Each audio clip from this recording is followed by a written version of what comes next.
আসসালামু আলাইকুম সুপ্রিয় দর্শক মণ্ডলী। ভারতীয় গণমাধ্যমে বাংলাদেশের বিরুদ্ধে অপপ্রচার করা হয়, প্রোপাগান্ডা করা হয়।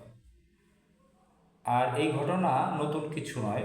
বাংলাদেশের বিরুদ্ধে ভারতের গণমাধ্যমগুলো অনেক আগে থেকেই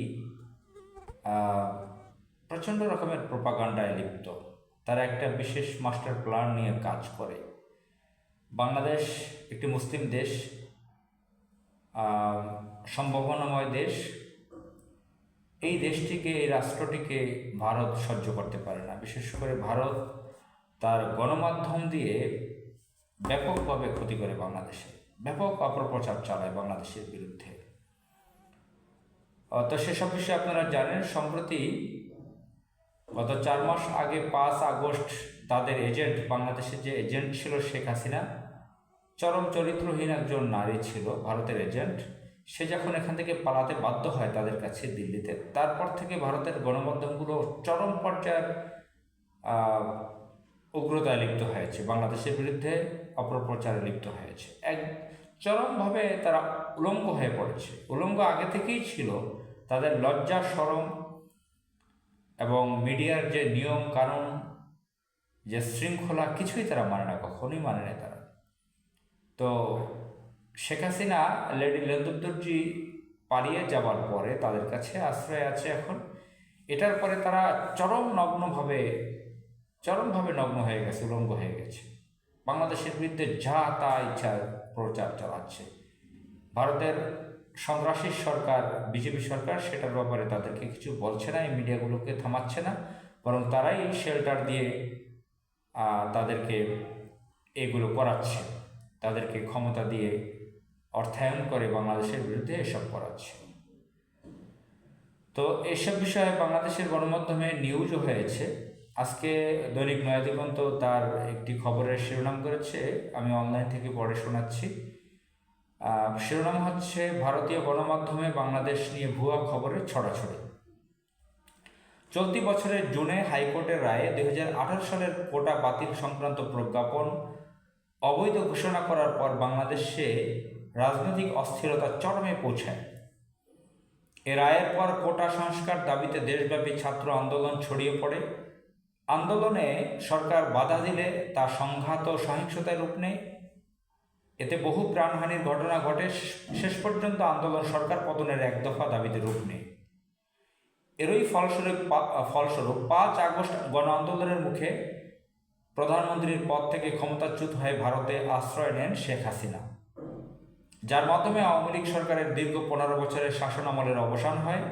পরে 8 আগস্ট ডক্টর মোহাম্মদ ইউনূসের নেতৃত্বে গঠিত হয় অন্তর্বর্তীকালীন সরকার।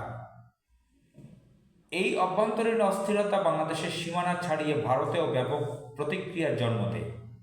আওয়ামী লীগ সরকার পতনের পর ভারতীয় গণমাধ্যমগুলোতে বাংলাদেশের বিষয় নিয়ে ছড়ানো হচ্ছে একের পর এক গুজব। রিউমার স্ক্যানার টিমের অনুসন্ধানে রাষ্ট্র ক্ষমতার পট পরিবর্তনের পর 12 আগস্ট থেকে 5 ডিসেম্বর পর্যন্ত ভারতীয় গণমাধ্যমে প্রচারিত অন্তত 13টি ভুয়া খবর পাওয়া গেছে। এমন ভুয়া খবর প্রচারের তালিকায় ভারতের অন্তত 49টি গণমাধ্যমের নাম উঠে এসেছে।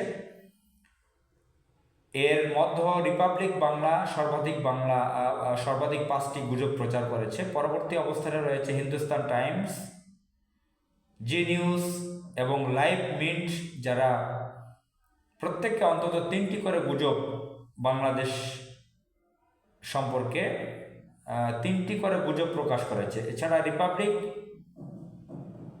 ইন্ডিয়া টুডে, এবিপি আনন্দ এবং আজতক অন্তত 2টি করে গুজব প্রচার করেছে। এসব গুজবের মধ্যে ছিল শেখ হাসিনার পদত্যাগের পর তার নামে ভুয়া খোলা চিঠি, মুসলিম ব্যক্তি নিখোঁজ, ছেলের সন্ধানে মানববন্ধন করার ভিডিওকে হিন্দু ব্যক্তির দাবিতে প্রচার, ডক্টর মোহাম্মদ ইউনূস আইসিইউতে ভর্তি হওয়ার ভুয়া খবর, বাংলাদেশে নিষিদ্ধ সংগঠনগুলোর ওপর থেকে নিষেধাজ্ঞা তুলে নেওয়ার ভিত্তিহীন দাবি, ট্রাম্পের বিজয়ের পর ডক্টর ইউনূস ফ্রান্সে পালিয়ে যাওয়ার ভুয়া দাবি, পাকিস্তানি জাহাজের মাধ্যমে অস্ত্র আনার মিথ্যা দাবি, নিহত আইনজীবী সাইফুল ইসলামকে চিন্ময় কৃষ্ণের আইনজীবী হিসেবে প্রচার, বাংলাদেশে ভারতীয় চ্যানেল বন্ধ হওয়ার গুজব, বাংলাদেশে মুসলিমদের হামলায় হিন্দু মন্দিরের প্রতিমা ভাঙচুরের দাবিতে ভারতের প্রতিমা বিসর্জনের ভিডিও প্রচার, শ্যামলী পরিবহনের বাসে হামলার মিথ্যা তথ্য, চিন্ময় কৃষ্ণের আইনজীবীর উপর হামলার ভুয়া দাবি এবং বাংলাদেশে উগ্রবাদী হামলা হতে পারে জানিয়ে যুক্তরাজ্য ভ্রমণ সতর্কতা জারি, বিভ্রান্তকর খবর।